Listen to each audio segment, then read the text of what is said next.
This is The Baseline, discussing the hot button topics of the NBA.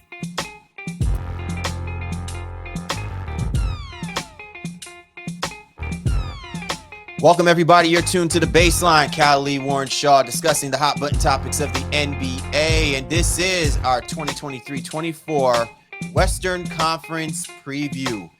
As always, man, rolling with my big dog. Been doing it for so long. And as we are captivated by, all of the movements that have taken place in the preseason, in the offseason, and then, given that we just finished rolling out our Eastern Conference preview, they say, it's about that time again. It seems like the best is coming out of the West. That's what the murmurs are about, Shaw. And when we talk about this Western Conference, it didn't take much, it didn't take long for them to, I guess you could say, resupplant themselves as being the dominant conference, at least, kind of putting that out there in the ethos. Yeah, in terms of just overall good teams, this conference is the hardest, in essence, for us to tier. Teams could jump 2 or 3 tiers based on a variety of different things. Injury always plays a part, I think, in anything that we're talking about, but we just don't have a lot of good data on some of these teams, and some of the teams are vastly different. Their rosters changes have been so dramatic that we now have to kind of consider. So for argument purposes, like, all right, we'll slot y'all here for now. And then I think as the season progresses, we kind of have to figure out, how that ultimately matriculates for them, because there's a lot of movement within this conference. Absolutely. And I know, we're going to, again, as always, we're going to, make sure we break down people what our mindset is on how we broke down this conference and how we formulated where we believe these teams are going to get in where they fit in. I think the one caveat that we do want to make sure we throw out there, Shaw, because it's relevant as it pertains to the Western Conference. This is a very fickle conference. Like, we're talking about the sensitivity of player health really, really rests on the teams that have their rosters built in the Western Conference, where depth becomes important, and superstar players who over the last few years, we've been clamoring for them to have really an overall well-rounded, productive, full regular season to really determine or to have a determinist outcome of whether or not these teams are going to be competitive in the final stretch, which would be the playoff stretch, right? This is so critical now in these stages. We talk about teams like the Clippers, and we're talking about teams like the Warriors and the Lakers. I mean, we're not talking about player management, Shaw. That is a foregone conclusion. What we're talking about is for us to get the deliverable of awesome, basketball play that is necessary. It's going to take all of these guys to relatively stay healthy throughout the course of the season.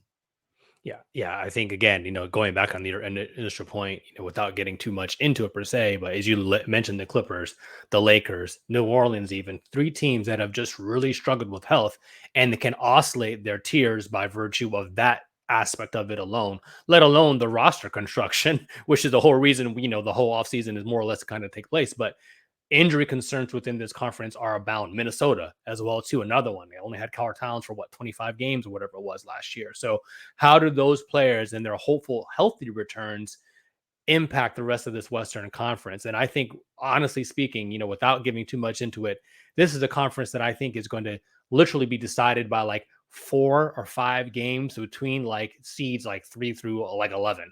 Like, that's not a lot of variance, and I know we've been saying that for a little while here now, but the NBA continues to skew in that way, especially when you have the play-in situation. So it's giving teams more to play for kind of throughout the course of the season. And as a result, I think records are going to be ultimately condensed in a way that we haven't seen in seasons previous. Absolutely. So as always, man, sit back, relax, allow us to navigate through the wild, wild west, as we would like to call it. Cal Lee, Warren Shaw, Baseline NBA podcast, our 2023-24 Western Conference preview. As always, be sure to get at my man Shaw, Shaw Sports NBA. Get at me at GameFace Lee, the show's Twitter handle at NBA Baseline. If you want to catch this episode and our previous episodes, especially our Eastern Conference preview, be sure to go to www.thebaselinenba.com. If you see us on video, hello. To our fam and friends who are listening in, and all of our peoples who are tuning in through YouTube.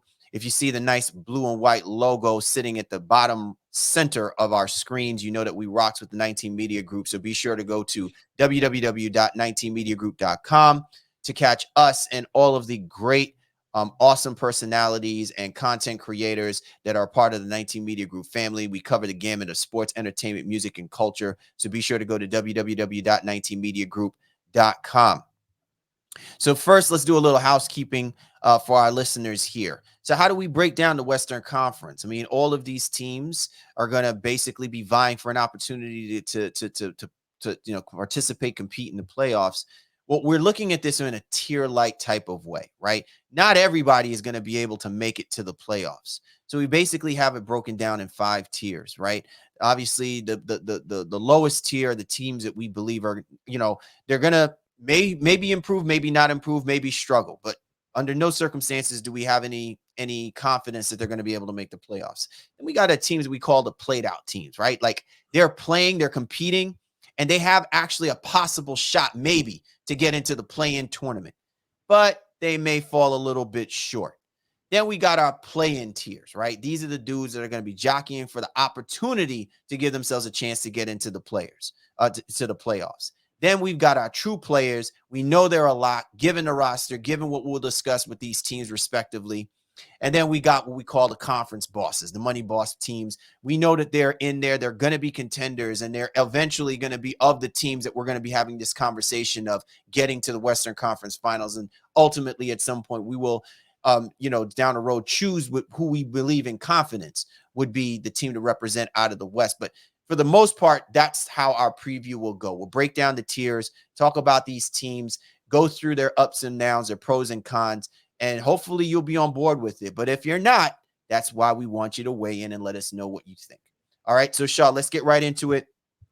Let's start off with our tier 5, right? Bottom tier teams that we know are going to be struggling to get out, of the cellar, so to speak. You know what I'm saying? Crabs in the barrel mentality. We're going to probably see some upside, but we may see more downsides to them. In our tier 5s, we got the San Antonio Spurs, the Houston Rockets, and the Utah Jazz. And it's amazing, Shaw, because we're talking about the Utah Jazz. I don't know if whether or not we thought last year was an admiration. Did they just really overachieve with the way that they competed? Do you see them as a team that's taking a step back, and maybe a team like San Antonio who has Wembanyama and company, a team like Houston who is completely, refurbished their backcourt and their roster? All of that being said, we don't have them as confidently as teams that are going to be as competitive as we would like to see them be, but maybe they're a year or two out from being in that position. I mean, they made a nice move. They got John Collins for the super cheap, and now they know they're going to play Markkanen basically at the full-time 3 for the most part. Obviously, he'll oscillate to the 4 sometimes as well too. Walker Kessler in a second year. There's optimism here, but I think, as we said in the outset, somebody has to be down here, right? So it just has to be somebody.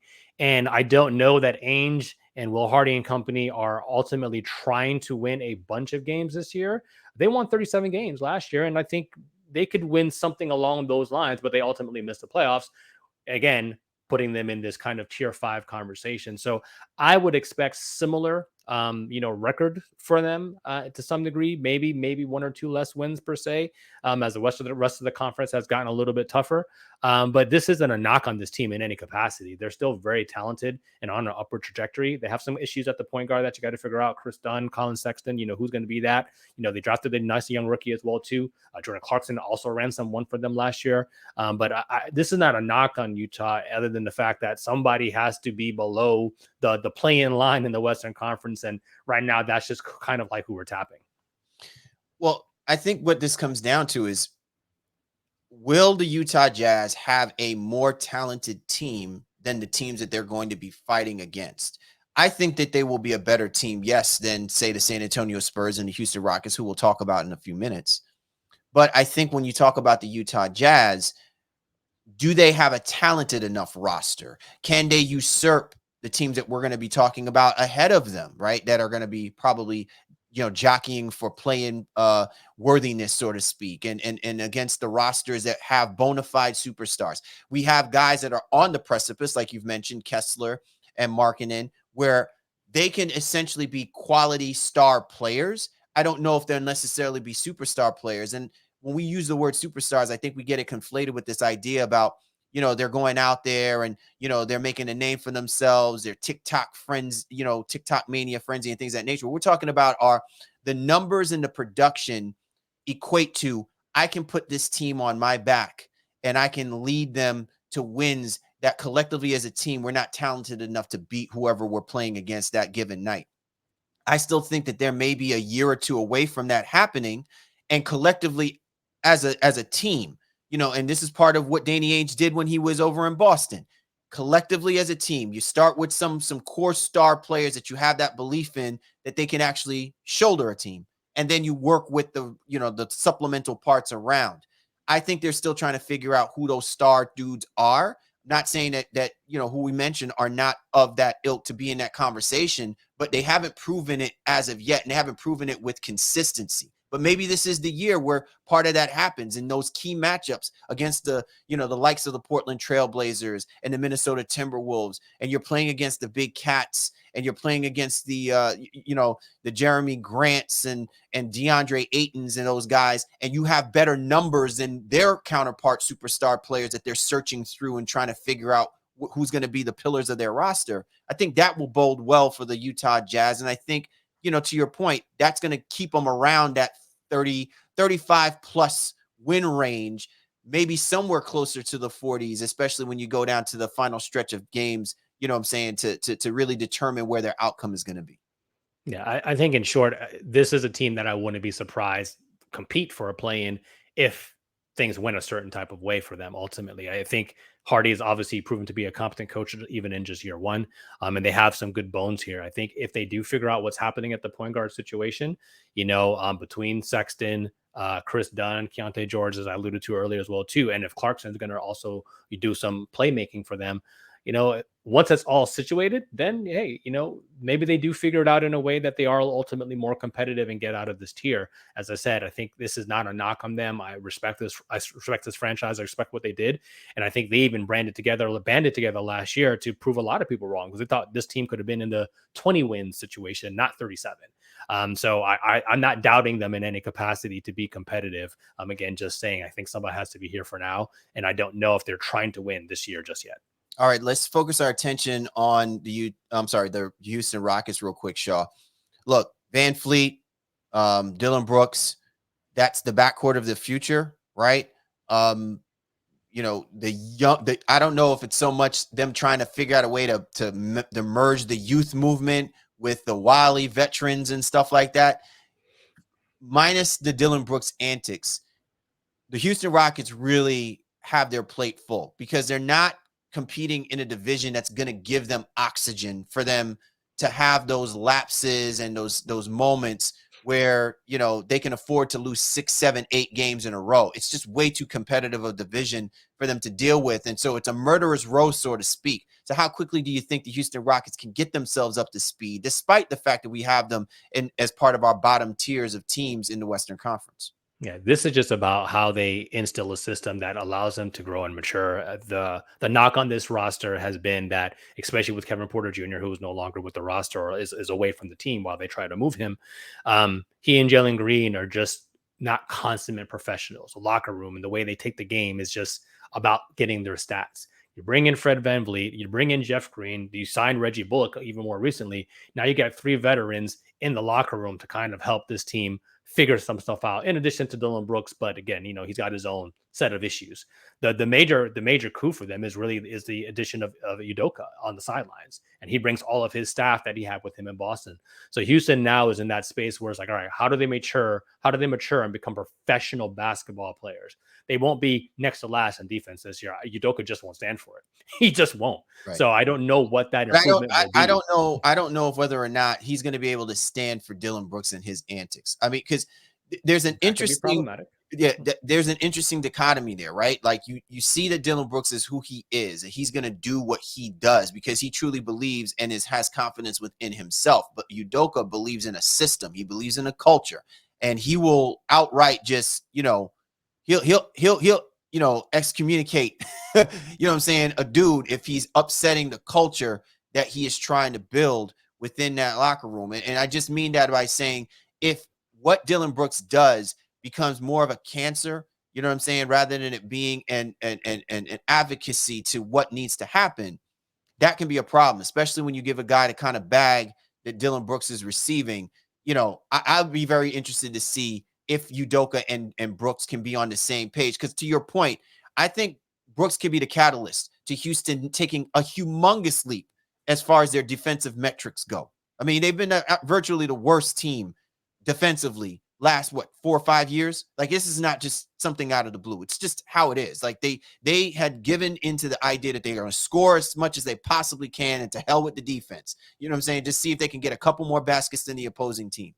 But I to your point, Udoka doesn't buy that. I think it comes down to something's got to come up, something's got to go up, and something's got to come down. The defense is definitely going to come up, but it has to be with a disciplined mentality, so that the young guys understand what their roles are on how to play team defense to make them significantly better.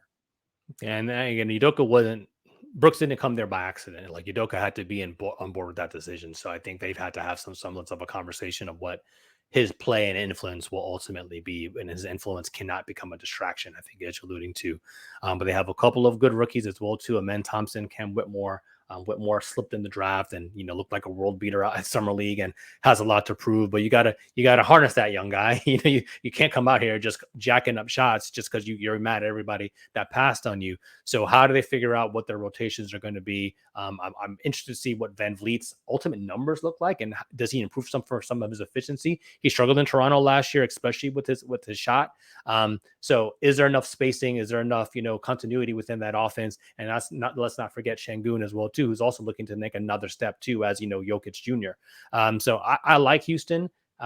They have probably, for me as well too, with Utah, some boom or bust potential to get out of this tier. But a lot of things have to go right, including the maturation of Jalen Green becoming a more efficient scorer and not just a guy who's getting buckets. All right, and finally, Shaw, let's talk about the San Antonio Spurs.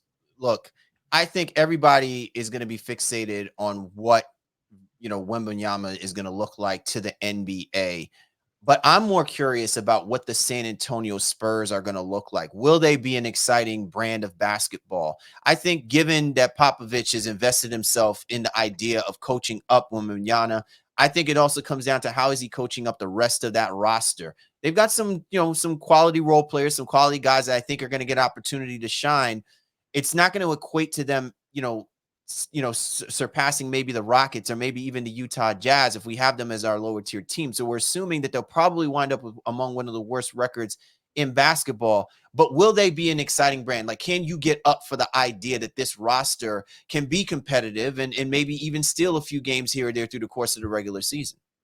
Yeah, I think they're going to show some glimpses. I think the biggest question that a lot of people have is, how much will Wembanyama play? Will he beat 65, 70 games in essence, even to qualify for Rookie of the Year? The slider frame, but he's looked great in preseason, especially with his touch offensively and his passing as well.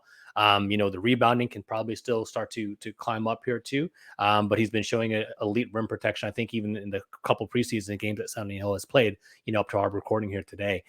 Then I think it's the question of Keldon Johnson. What role does he play? Is he coming off the bench now, or is he still going to be in that starting lineup? All those things we're a little bit unsure about as we head into the season. They have a lot of money invested in Devin Vassell now, and they want him to be kind of like the next guy there, I think, especially when it comes offensively. Then Trey Jones at the point guard position, Jeremy Sokan, who they also are very high on. I think this is a team that can surprise some people here and there. We'll see some glimpses of like, wow, this is some competency, but then you're going to see the kind of the youth kind of take over, I think, at times as well too. And that's where they're the only team that I'm pretty confident is going to be in this bottom tier. Like, they jumped up a tier, I'd be a little bit surprised. Not as much as I would for the other two, but here I'm like, all right, San Antonio should be a tier 5 team based on their overall roster and projections this year. All right, you're tuned to The Baseline. Callie Warrenshaw discussing the hot button topics of the NBA, our 2023-24 Western Conference preview. Just finishing up tier 5. Shaw, let's go ahead and switch your gears now to tier 4. These are the teams that we feel like they're going to be competitive. They may actually have a pathway to possibly, participating in the play-in. But when it's all said and done, the likelihood is they're going to probably be, looking out, basically out looking in. Portland Trailblazers and the Dallas Mavericks. I don't think I'm completely surprised that we selected these two teams, Shaw. When you look at one, basically overhauled their roster, giving up Damian Lillard and the Portland Trailblazers. And the Dallas Mavericks, I felt like were, I guess you could say, held hostage to the circumstance of saying they have to make this work with Doncic and Irving. But in doing so, the rest of the roster itself doesn't look like it's going to be able to match up with some of the other teams that we'll be talking about in those other tiers. So what can we make of the Portland Trailblazers and the Dallas Mavericks, respectively, that will say they'll be competitive? You know what I'm saying? They'll make it an interesting run, but when it's all said and done, they're probably not going to be the ones participating in that play-in. Yeah, so if we swap Portland with Utah or Houston, I don't think it would be crazy. When I was even looking at, trying to find odds for Portland, in terms of their win total, some people are like, well, we don't know yet. It's incomplete. We can't figure it out just yet. And then some people think they are going to be as bad as San Antonio. I think they have some semblance of competency to this roster, especially with, similar to Utah to maybe to some degree, like people are all just going to assume that they're tanking.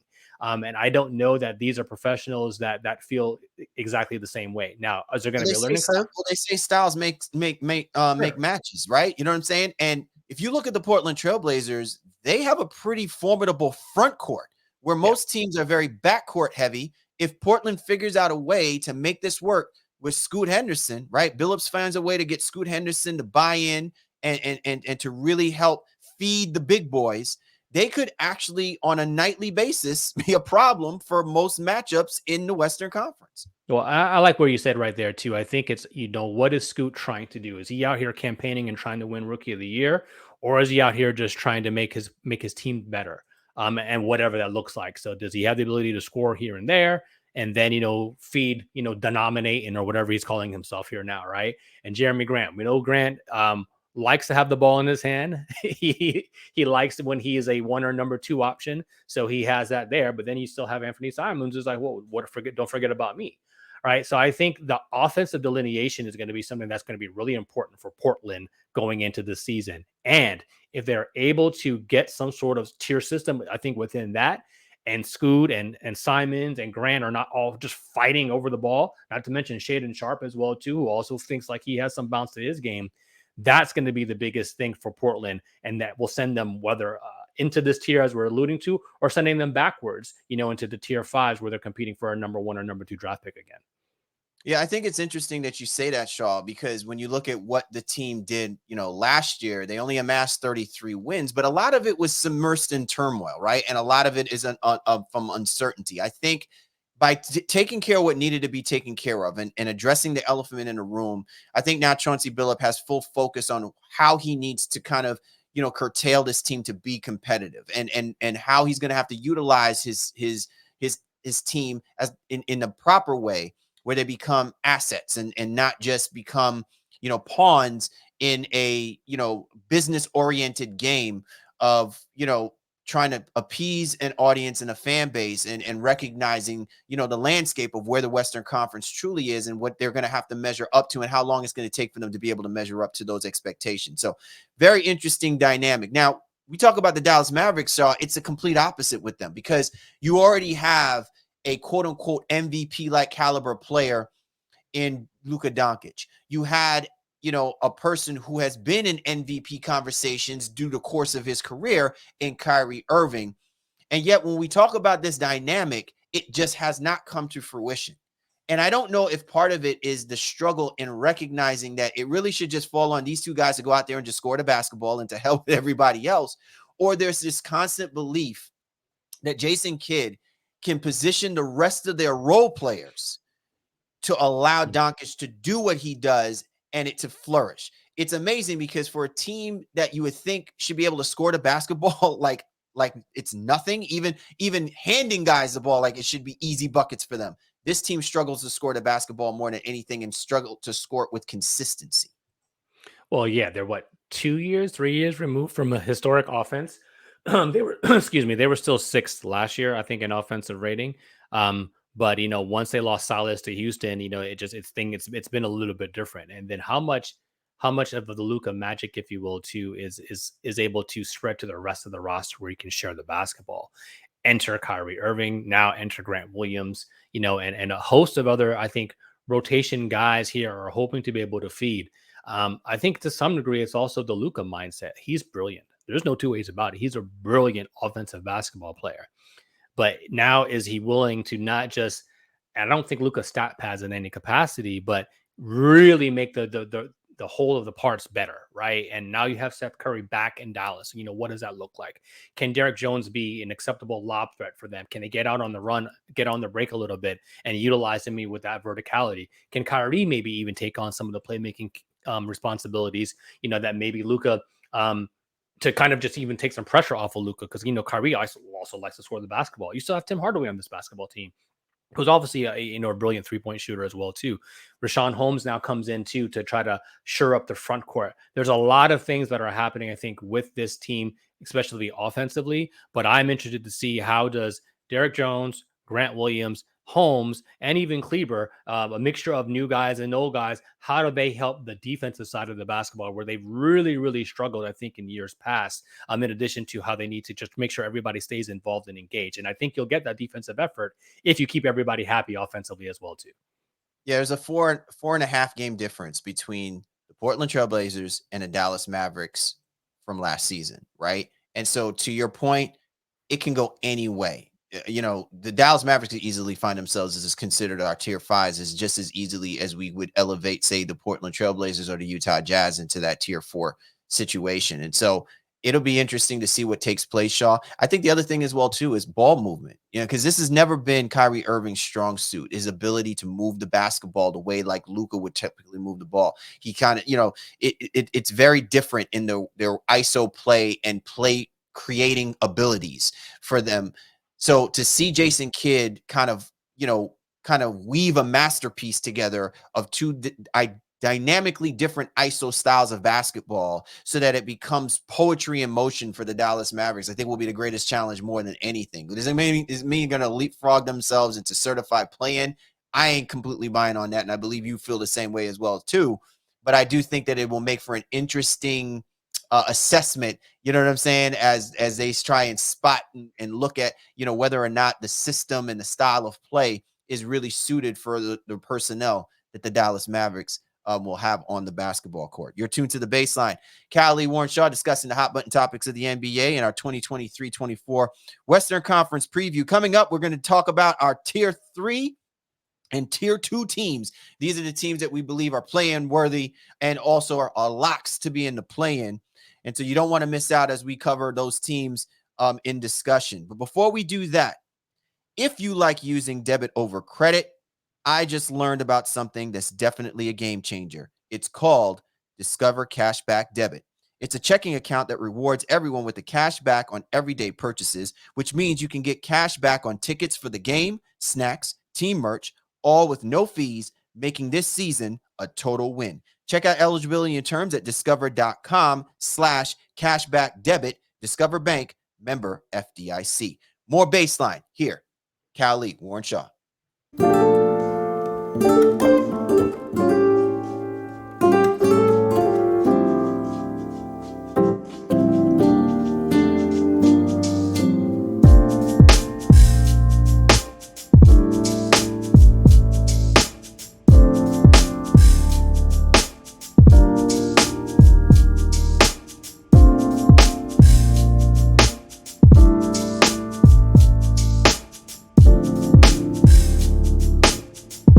We are back. Callie Warren Shaw, Baseline NBA Podcast, our 2023-24 Western Conference preview as we are going through our tiers right now, Shaw. So let's talk about our tier 3s. These are the teams that we know, or at least we feel confident, are going to be playing themselves in for an opportunity to get into the playoff picture.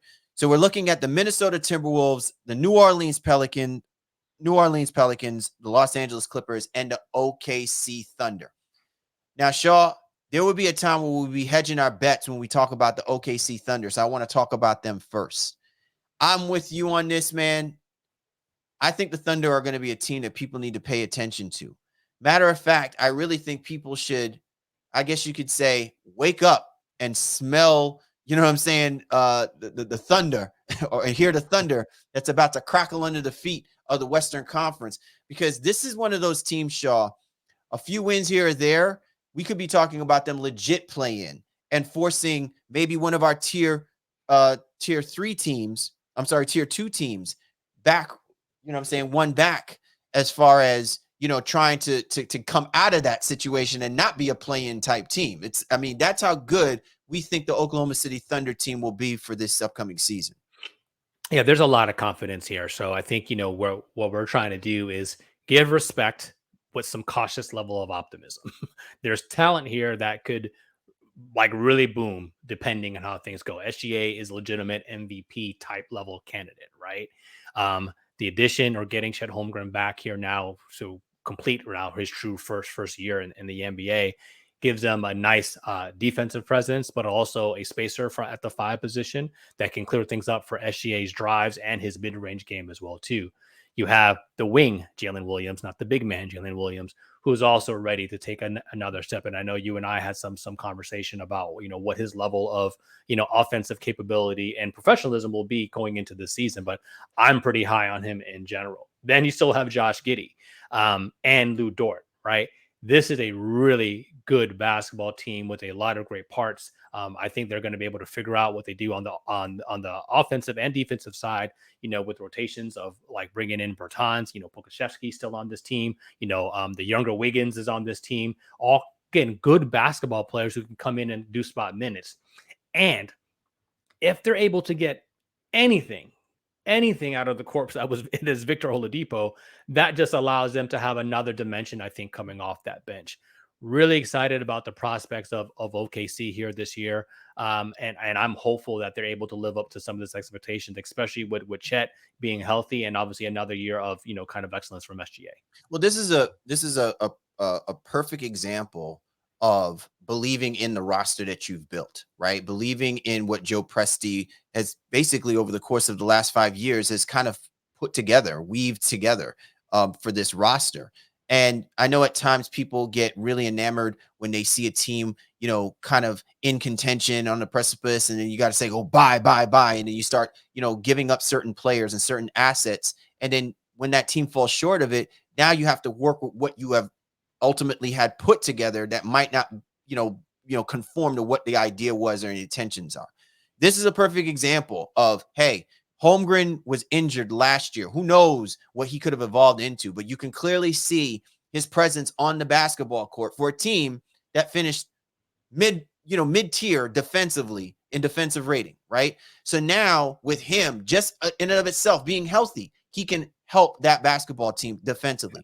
Then you add these accompanying parts of players who can only get better offensively, and this team was basically a top 15 team offensively in offensive rating. So when I think about what the Oklahoma City Thunder have going for them, as long as Presti does not pull the trigger too early, let these guys grow and flow. If you have a bona fide MVP type player like SGA, he needs to work with the guys around him. He needs to work with the Giddies, with the Dorts, with the Holmgrens. He needs to be able to build his MVP-like resume around the guys that he feels confident with doing. I think given what they did last year, carrying that over into this year, this is what makes the Oklahoma City Thunder one of the more dangerous teams, because they didn't have to get caught up in all of the volatility of offseason moves. They added maybe a couple of players. Whether they work or they don't work doesn't diminish what they already currently have. Yeah. No, I agree. And I think the front court is maybe you have some questions. Are they big enough and can sustain, you know, any type of injury, so to speak? You know, again, does the big Jalen with a Y, Williams, does he take another step, you know, at that power forward center position? Poku is obviously slim and slight in the frame, as is Chet as well too.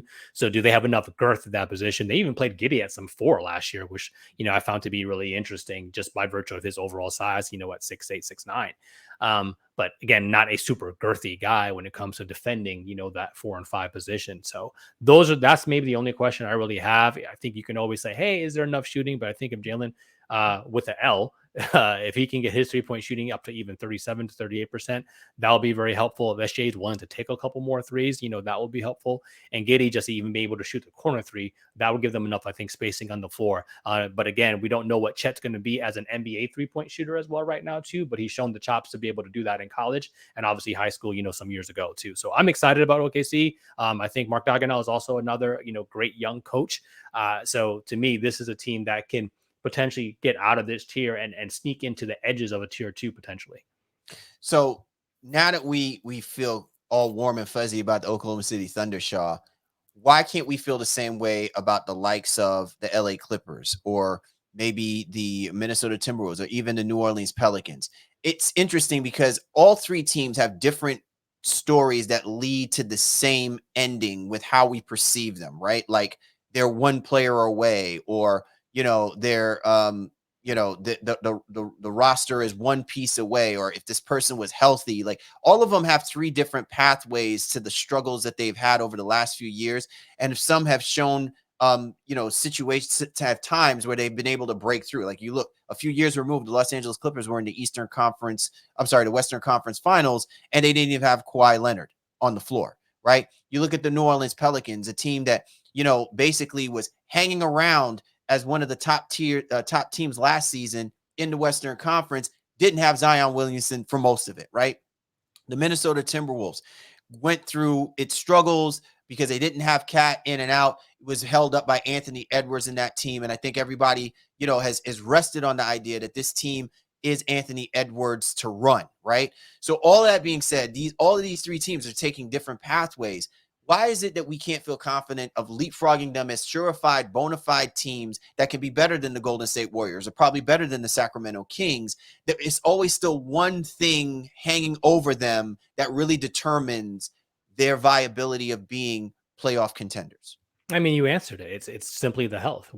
There's no trust in that. I like to, where I can, try to make the parallels of fantasy basketball to real life basketball. So, and in fantasy, guys like Paul George, Kawhi, Zion Williams, even Karl-Anthony Towns have number 1 draft pick in fantasy potential. But now there's injury concerns, and you're seeing those guys go 4th and 5th round, from the fantasy standpoint. So I think there's just this sentiment around the league, in whatever way you engage with the NBA, that we don't know. We don't trust you to be there. And if you're need not more there, people, as our man Jabari would say. if you're not there, then you can't impact winning, and your team can't win at the highest levels as a result of that. That's it. That is all there is when it comes to both right now, Minnesota, the Clippers, and New Orleans specifically. If their guys are healthy, these three teams have an opportunity to move up and really challenge, I think, in the Western Conference in a way that many people are not even ready for, especially I think with New Orleans and the Clippers. I think Minnesota is maybe one step below that, even with Anthony Edwards taking the proverbial leap everybody's expecting him to do. But the boom or bust between Kawhi and PG, when they're right, is, again, they're both elite two-way players. And we saw what happened with when Zion is healthy. New Orleans was a number 1 seed for a good majority of the season last year. So that's all it is when it comes to these three teams. Can I say something though, Shaw? And I'm not saying this because I'm trying to cause controversy here. That's not my intent. But I want to make sure that I'm being realistic with what you just assessed as far as both Kawhi Leonard and Paul George as being 2 elite two-way players. I think the concept of the elite two-way player is almost dying out in a way because of what's happened to Kawhi Leonard and Paul George. And you can even make the same argument when we talk about Klay Thompson.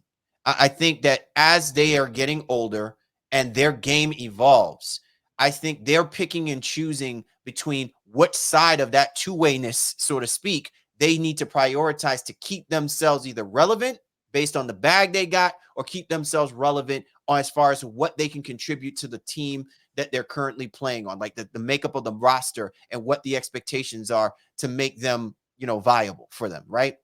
And it's interesting to me because we still want to believe that when the both of them are on the basketball court, the Los Angeles Clippers can basically be one of the best defensive teams, and I'm done with that thought process. I think that if you are Tyronn Lue, your focus has to be, if you do not have formidable other pieces that can go out and score the ball when Kawhi and Paul George don't have it that night, they become compromised players because now the onus has to be them scoring the ball. And we've seen this, right? One of the good things about Kawhi Leonard in past was he was one of the more efficient scoring players in the NBA. He got more from basically doing the James Harden, get to the free throw line, get up there like 7, 8, 9, 10, 12 times. And he winds up with 35 plus points because a lot of it is he's getting fouled. You know what I'm saying? He's down in the trenches. He doesn't do that a lot now. He's got a mid-range game, but it's more face up. It's not, back down presence type basketball. And the same thing with Paul George, because he shoots the three, he has to shoot it at a high clip if he's not going to be driving the ball aggressively. So it'll be interesting to see if whether or not Tyronn Lue is going to continue to lean on the idea that this team has to be better, quote unquote, defensively, as much as I want to see this team look better offensively with those two guys on the basketball court. Well, I mean, again, they have to be on the basketball court first and Right. foremost. I I don't disagree with your overall sentiment that maybe the two-way aspect of them is being a little bit overblown because one, they haven't been there to impact on that side, but as they age, some of that the defense is going to be the first thing to go. I don't disagree in that capacity, but I think again when they're able to turn it up even situationally, and then obviously assuming they're healthy enough to be in the playoffs, that's where you can kind of see that effort on both sides of the basketball for both of those guys. I think with Russ, say whatever you want about him. Previous to this, he takes some playmaking pressure off of the both of them. As they were both being utilized as pseudo playmakers and point guards or point forwards, in Lue's system, previous to his arrival. The biggest caveat with the Clippers still is, do they get involved or finalize this James Harden trade? And if he comes over there and relegates Russ to the bench and Harden is now the playmaker, Harden as your third option is still pretty damn good. Again, assuming the health all across the board. So the Clippers to me are a little bit incomplete. I'm surprised, because of the rumors there that, some people were confident enough to put over unders on their win total right now. But I think if they end up getting Harden too, that just changes the trajectory of this team. Whether PG and Kawhi are both there at all times, Harden can make up for a lot of that, especially during the course of the regular season. All right. You're tuned to the Baseline. Callie, Warren Shaw discussing the hot button topics of the NBA, our 2023-24 Western Conference preview. Let's shift our attention, Shaw, to the tier 3 teams, right? Tier 2 teams. So these are the teams, Shaw, that we think are definitely locks for the playoffs, right? Maybe one or two of these teams we might think might struggle so far, may even fall back to playing worthiness, so to speak. But at the end of the day, when you look at the makeup of the rosters and the level of competitiveness on both sides of the basketball, it's kind of hard not to imagine seeing them a shoe-in. So we have the Golden State Warriors, the Memphis Grizzlies, and the Sacramento Kings. Let me ask you this. Of these three teams, who do you think is the weakest link? Memphis. There's the aspect of not having Ja for 25 games is the big caveat here too. But do they have enough competency with Marcus Smart and even Derrick Rose to carry them? And then the continued ascension of Desmond Bane and hopefully Jaren Jackson as well too. So they to me could easily fall out of this. Do you think that they're a 50-plus win team, or do you think that they take a step back because of the impact of Ja Morant and his ability and him being suspended? Like, they'll still be a great team. And last year they were second in the conference, but a lot of that was, they went on massive runs prior to the situation regarding Morant and the suspensions. I'm just curious if, you think that the win total for the Memphis Grizzlies will be so severely impacted that, that step back might actually compromise play-in to actually just being part of the playoff. I mean, again, and then even just the premise of your question, who's least likely, who's the weakest link in this group, and it's them because of the Ja factor. So their win total over unders are already now at 45, 46. Well, that's less than last year. And I think that's expected given the Ja Morant situation. And there's no, I guess, guarantee he's back right at 25 games. Like, I guess that, if he doesn't do everything that's necessary, then there's this possibility he misses more time. So it's probably a little generous to kind of still put them here in terms of their talent, with them missing such a key piece and crucial piece. But I do believe in what Desmond Bane is able to do. I think offensively, I believe in Taylor Jenkins, I think as a coach as well, and the overall depth that they had, and getting Marcus Smart and Rose as cultural setters to this, minus Dylan Brooks here. I think they'll be able to still sneak up and surprise some teams here, and ultimately, compete for, a top 6 seed, relatively easily. I think one thing that will really help this team is having a guy like Marcus Smart who doesn't take anything for granted. When we've seen the Memphis Grizzlies look like a competitive basketball team, Shaw, they literally could compete with anyone, whether it be the Western Conference, Eastern Conference, who have you, right? They even if they can be undersized, they can still match up with you. And I'm not even talking about that with Ja Morant, because we've seen when the Memphis Grizzlies have been competitive and have won games without Ja Morant on the basketball court.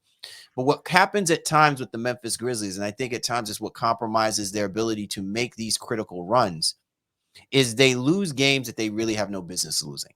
They somehow, become distracted, or their mind is in a fog, and we see certain patterns and tendencies that are indicative of a team that tends to be undisciplined. Now, we can put that on the coach. We can put that whoever we put it on the players. Doesn't matter.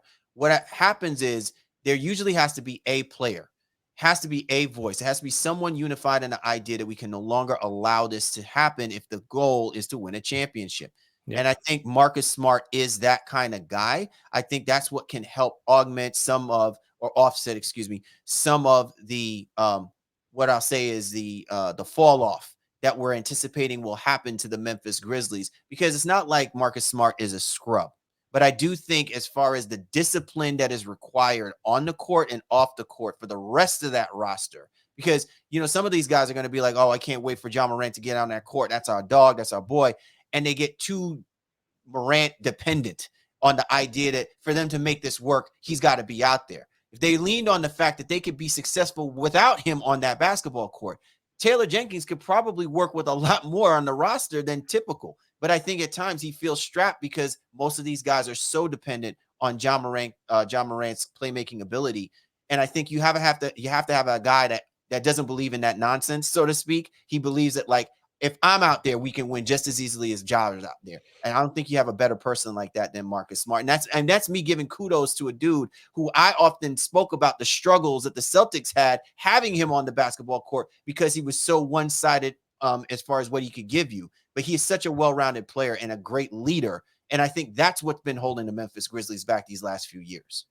Yeah, I think he's developed into a more than competent, offensive orchestrator, if you will. He's not going to wow you with, miraculous passes and even get you 12, 15 assists a night. Like, that's not who he is. But I think just kind of controlling the tempo, getting guys into the proverbial spots, and making the right plays for the most part. He's going to take some risk. But for the most part, I think now, especially in this system, and he knows what he was brought there to do specifically. So I think he's going to take that role on, tremendously with a lot of responsibility. And again, having like Derrick Rose there as well, too. I think that's going to be enough to kind of steady them for the first couple the first couple months of the season, and to hopefully keep them in this tier. They'll get Brandon Clark back at some point as well, too. Maybe at the beginning of the actual calendar year, maybe a little bit later than that. So if they can get that and Ja back at that point too, and keep their head above water, then I think they have a good chance to kind of stay within this tier. All right, Shaw, let's quickly talk about the other two teams that we have in this tier, the Golden State Warriors and the Sacramento Kings. The Sacramento Kings really didn't do a lot in this offseason, and I don't think it was completely necessary for them to do it. I think that this team is, again, kind of like how we talk about the Oklahoma City Thunder. It's about understanding the well-roundedness of this team, the weapons that they have at their disposal, and I think another year under their belt, whether good, bad, or indifferent, they're going to be a competitive basketball team, and they're going to make some noise, right? And so, especially with Mike Brown at the helm, I think you should feel very confident about it. And with the Golden State Warriors, Shaw, it's really all about the get back. It's all about the bounce back. It's about having all of your weapons healthy, ready to go, and just buying into that this is the roster that is good enough to compete with the likes of the best that's in the West. And so, if that's what it comes down to, we're going to probably see another collision course between the Sacramento Kings and the Golden State Warriors, which may be fun and exciting, where we're talking about, the new heads ready to take out the old heads, and the old heads are like, slow your roll, Sonny. We're ready to do this. You ain't leapfrogging us, to the likes of us trying to catch up with the likes of the Lakers and the Nuggets and, maybe even the Suns, or so to speak. It's just kind of interesting how these two teams can play themselves into that level of defiance of where they want to fit in to the likes of the Western Conference. Well, I mean, I'll start with Sacramento. I think if you're talking about the next team that could be out of this tier, I think it is them, because there was a little bit of a surprise factor on how they caught teams last year, and they were remarkably healthy throughout the year. Sabonis and Fox, playing over 70 games. So that if that can hold true again, then they have a really good chance. They obviously got to improve on their defensive capabilities, and I think they tried to address some of that, with getting some bigs. But how much of those guys like JaVale McGee going to play, at the 5 position? Sabonis, excuse me, Sabonis is a full-time 5, and McGee is just going to have kind of like spot up minutes, and I don't know how impactful he's going to be, defensively going into this year. They've kind of even doubled down or tripled down, I think, in some ways, in some of the offense. They expect another leap. They expect a leap rather from Keegan Murray.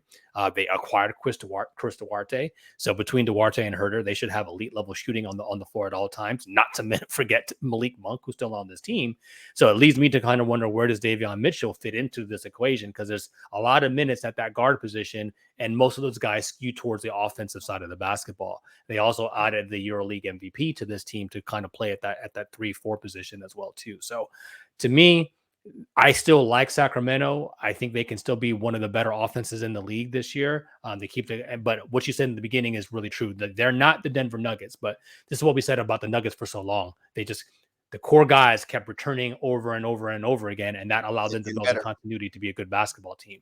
And I think that's what Sacramento was trying to do here. Like, let's not go crazy in terms of changes, and hopefully that will equate to some wins where they can be in this tier. So I'm kind of grandfathering them into this one, but I'm a little skeptical only because I think the surprise factor is not going to be there for them this year.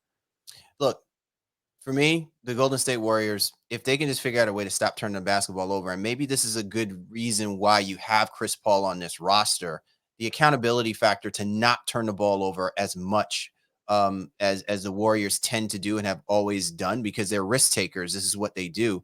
Maybe they hedge their bets sometimes. Maybe they don't have to push their chips all in every single time that they play against really one of the better teams who give them a very small margin of error to work with. So I like the idea that they're going to hold pat and try to make this work. And if they show again, the Warriors organization will have found a way to defy the laws of basketball. You know what I'm saying? The rules of basketball, so to speak, in their own way, shape, or form. They will again make us, eat crow on the perception of how to build a championship winning roster. I'm not saying that they're shoo-ins for that. But what I'm saying is that if they prove through the course of the year that what they're doing can work and can be effective, it can pose another problem to those top tier teams that we're going to be talking about in a few moments that may not have that can account for the style of play that the Warriors are going to try to inflict or impose their will on against the rest of the competition. Yeah, they can't have another, Curry 15-20 game injury, I think this year, and I think still be at this level, despite Clay, saying he's, more or less fully back and ready to kind of resume some responsibilities. They made some moves on the edges. Dario Saric replaces like a guy like Michael Green. Not sure if Rudy Gay is going to make this roster as well too. They're starting the season behind the 8 ball, presumably with Draymond also, injured with an ankle injury. So there's some questions here that I think we have to kind of suss it out as the season, starts. But I think, again, you kind of grandfather them into this situation as well, too, because the core of this is really, really still the championship level. They'll get Wiggins back, and he won't play 37 games, like he did last year with whatever mysterious personal thing he had going on last year. So there's some stuff to that. And you get Chris Paul, whether he's coming off the bench or starting in the lineup, starting lineup, another level of veteran leadership and a guy who's again, has, as you alluded to, a great assist to turnover ratio. A lot of great things, I think, for Golden State. Injuries, the biggest concerns, but do they have enough to kind of withstand some of it? And I think they do. And I think they can be, in the second tier pretty firmly. All right. Lee Warren Shaw, Baseline NBA Podcast, our 2023-24 Western Conference preview. Coming up, talk about the conference bosses. Which team will we be talking about? Oh, you know which ones. They're the only ones that are remaining. We'll talk about why we think they're going to be the top dogs in the West, so you don't want to miss out on this. But before you do, if you're looking for the ultimate destination for NBA gear, look no further than the NBA store. With a huge selection of authentic and high-quality products, including jerseys, hats, and accessories, the NBA store has everything you need to show off your team pride. Plus, they have an exclusive and limited edition item, so you can make your collection truly one of a kind. And with an online presence, you can shop from anywhere in the world. Don't miss out on the latest trends and experiences. Visit the NBA store today by using our affiliate link. If you're listening to us on your favorite audio platform, be sure to check out the link in the description of the show. The Baseline is working in affiliation with the NBA store/Fanatics and will be compensated for your patronage by utilizing the link. So, as always, we thank you for your support. So make sure you go to NBA store/Fanatics and lock in. NBA season is right around the corner, and you want to get ready to be looking your freshest and your best for the start of the NBA season. More 2023-24 Western Conference preview here on the Baseline. We are back. Lee Warrenshaw, Baseline NBA Podcast, our 2023-24 Western Conference preview. Time for us to talk about that tier one. These are our conference bosses, right? They're running things as far as the Western Conference go. We think that these guys are the contenders, essentially, to make it out of to be competing for the Western Conference title. That's going to be the Denver Nuggets, the Los Angeles Lakers, and the Phoenix Suns. The only caveat that I had to this, Shaw, is do we really buy into the Phoenix Suns because of what happened in the offseason? More so getting Beal or getting rid of DeAndre Ayton? I think, to me, that's one of the more interesting questions that we say because of this. This is why we would elevate them to be among one of the best teams out of the West.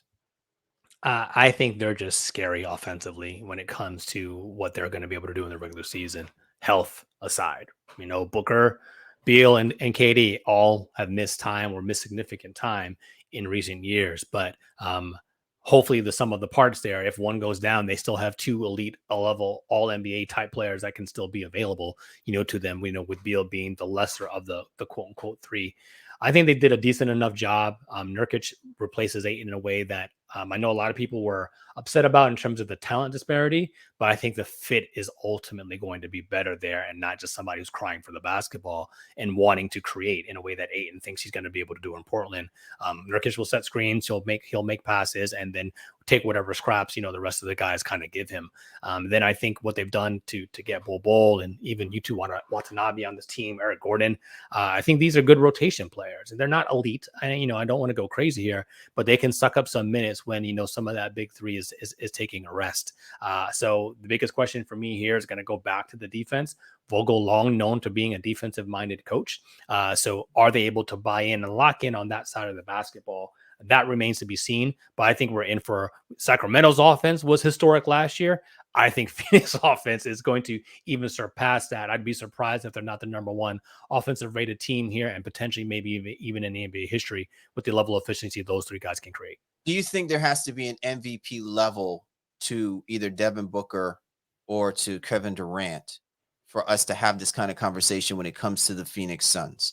I'm interested in figuring that part of it out, Shaw, because, we want to believe that having an MVP like kind of player means that, they're the type of player that's, everyone's going to be gunning for, and nothing is going to stop that guy from, figuring out a way to get their team to where they need to be. You already have a former MVP player in Kevin Durant. You have a want to be in Devin Booker. I'm just curious of whether or not you think that that's what should happen. I think Booker is the guy who skews probably more towards that, just by virtue of being younger and what we've seen even in the most recent playoffs. Like, he was electric playing alongside Durant. Durant was like, "Listen, bro, I'll be Robin here." And I think Booker is the guy who kind of has to be that, and Beal is going to be the person who is presumably going to table set. But I think Booker, we've talked about this many times on our show, his ability to create for others as well too. I think that aspect of him also being able to become more efficient as well as electric offensively allows him to sneak into that MVP conversation. And yes, I think if Phoenix is going to go, Booker has to be the lead horse here with Durant and Beal, doing obviously more than enough to kind of be his running mates, but Booker has to be the lead guy. All right. So we're confident about how dangerous and scary the Phoenix Suns can be. It sounds like we think that they're going to be the top team out of the division, right? The only reason why I'm saying that is because the team that we think might be following right behind them, the Phoenix Suns, which I'm sure our peoples from the Late Night Lake Show and our boy Jabari are don't like us jinxing anything when it comes to the Lakers. But the idea of us saying that the Lakers are just that formidable of a basketball team that they should be in this conversation to be among the elites in the Western Conference. Is it more about the fact that it still has LeBron James, or is it more about what Pelinka has done to this roster to supplement having LeBron James and Anthony Davis? It's all things can be true. It's Pelinka's ability to fill out the roster with good rotation guys who seem like they're going to play a role in LeBron's twilight here. With AD trying to finally step into that number one spot, whether that happens or not, that remains to be seen. I think we're both skeptical there, but also the second year of Darvin Ham as a coach, and what he's able to do, they love him over there. Like there's no two ways about it. Ham has gotten control of that locker room. He buys into the guys. You see him hugging and interacting on a regular basis. And I think all those things give a lot of people a lot of confidence. Our guys, at Late Night Lake Show, Ricky and his team, Omar, Jody, et cetera, Kwame, and then obviously our guy Jabari, they're not bashful.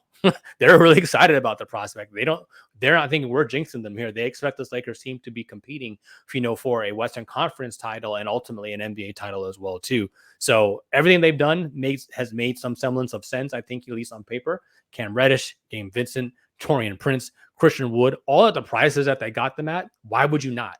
And I think if all those guys can play in and again, kind of just slot in behind, LeBron and AD and, the growing celebrity, of Austin Reeves, this team is poised to make a decent run. It's interesting how Austin Reeves is just like in the limelight so much. I'm trying to think of another Laker who had that same kind of cachet, so to speak, where everyone has this level of confidence. It wasn't even, I get Kurt Rambis? Nah, well, not, I mean, in a quirky kind of way. You know what I mean? Like, I feel like Kurt Rambis, Rambesque. You know what I mean? Or maybe Robert Ory. Maybe Robert Ory. Maybe a little Brian Shosh. You know what I'm saying? Oh no, maybe Derek Fisher. I want to go Derek Fisher. So all the Lakers. But yeah, I'm running through all of them. But maybe more so that Reeves is a more potent offensive player at the early stages of his career than what we got the chance to see with Derek Fisher. He's all around though. He really is. He's an all around. He's a connector. He's the, I think if we were going to do our baseline awards, Reeves would probably be the ultimate glue guy this year. If we were going to do a preseason pick for that, because I think he's going to be a connector offensively, defensively, playmaking for them, doing a lot of things to kind of make the Lakers go. Yeah, no, totally. All right, Shaw. So that obviously leaves the Denver Nuggets, right, as our team essentially part of that tier. And without that being said, they lost a few players, no question, but when you just look at the team and their makeup and the cohesiveness and the how they got to this point, it's really hard to just say, oh, they're going to take such an extraordinary step back. No way. This team, is still just built for like this next for the run of 3-4 years, easy to be competitive coming out of the West. And I think that's how these rosters, like the Lakers and the likes of the Suns, they built their rosters knowing that they're going to have to go through the Denver Nuggets. Yeah, very, very much true. There's some concern about the loss of Bruce Brown and what that will mean for them long term. But I think Christian Braun is ready. Christian Braun is ready to take that next step. And they have a lot of confidence in what he's going to be able to do as somebody coming off the bench and being a little bit of a spark plug. He's a hustler. Yeah, he proved that in the finals. He really is. And a guy you also like, from years past too, Justin Holiday comes into this, to be a nice rotation piece for them as well. Again, not going to get a ton of minutes, but can definitely soak up some things. And, will be, he's got range at 6'6", hasn't always proven himself to be like a great defender. But if he can at least try a little bit on that side, that obviously gives them some spacing for Jokic and others to kind of operate. The biggest thing for me with Denver is the fact that you have guys slotted in the most perfect roles. Now, Aaron Gordon and Michael Porter Jr., both of those guys have wanted to be. Aaron Gordon was at one point a number one option in Orlando. But when you have those guys as third and fourth options, you are golden. And you've asked plenty of times, are they willing to accept that role? And I think after winning an NBA championship, I don't think we're going to have any issues with either one of them, in that capacity. So everybody knows what they need to do. rallied around Jokic, rallied around Jamal Murray, and this Denver Nuggets team is continue it should be right there rolling in the Western Conference, and everybody's gearing up to beat them. I think the one thing that you can look at between indifferences to all three of these teams, right, is who has the best clutch makers, right? The clutch shot takers that can hit those quality shots in crunch time or make the quality plays.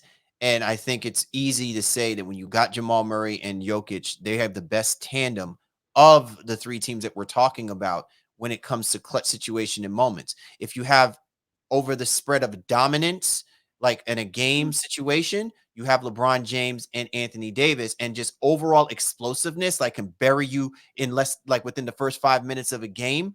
You know what I'm saying? Or maybe if it comes down to the stretch of clutch shots that have to be taken, you have the Phoenix Suns. So think about that. Over the last few years, we have seen the scenarios of either in the finals or in the conference finals or the finals, where it's come down to those type of scenarios or situations that have had to play themselves out, and you arguably have the three best, most fit dynamics on these teams respectively. And it'll be interesting to see when it comes to the conference finals of those three teams, those two teams that are there, who of the dynamics of their players has those opportunities to expose that and let that shine and come through to eventually get them to the NBA finals. I love it. It's absolutely perfect.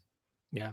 No, I would say, the Suns probably have the best clutch duo in Durant and Booker. Jokic and Murray are right there. I think Jokic is more willing to make the right play than necessarily always take the Right. shot. It was a difference in play than shot. Exactly. Right. Right. So, but I think, when it comes down to it, these are three elite teams here in the Western Conference, and they should be fighting it out record wise and the whole nine. What I am interested to see, though, I'll say the last thing from the Phoenix standpoint is how many blowouts are they in?